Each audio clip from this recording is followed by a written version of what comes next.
এই মুহূর্তে Mymensingh medical college হাসপাতালে আছেন সহকর্মী ওবায়দুল হক। সরাসরি যাচ্ছি তার কাছে।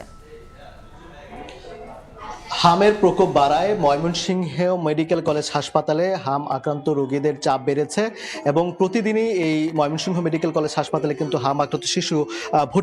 ভর্তি হচ্ছে এবং আজকে সকাল পর্যন্ত এই হাম আক্রান্ত রোগী যে শিশুরা তারা অন্যান্য শিশুদের বিভিন্ন রোগে আক্রান্ত শিশুদের সঙ্গে ওয়ার্ডে থাকলেও আজকে এই যে হামের যে সংক্রমণ এই সংক্রমণ রোধে কিন্তু আলাদা আইসোলেশন ওয়ার্ড করা হয়েছে ময়মনসিংহ মেডিকেল কলেজ হাসপাতালের নতুন ভবনের 8ম তলায়। এখানে প্রতিটি কেবিনে আসলে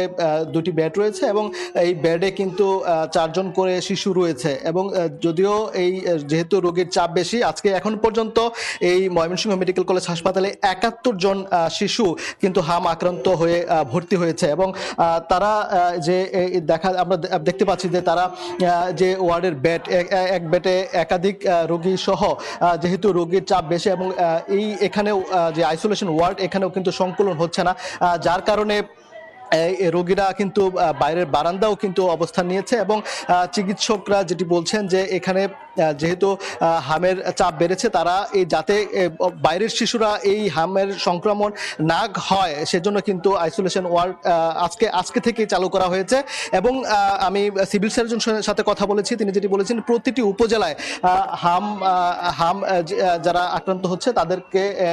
সার্বক্ষণিক দেখভালের জন্য কমিটি গঠন করা হয়েছে। তো ময়মনসিংহ মেডিকেল কলেজ হাসপাতালে আইসোলেশন ওয়ার্ড করার ফলে আসলে এই সংক্রমণ থেকে আপাতত অন্যান্য শিশুরা কিন্তু মুক্ত থাকতে পারছে। তো এই ছিল ময়মনসিংহ মেডিকেল থেকে আমার কাছে থাকা সবশেষ খবর।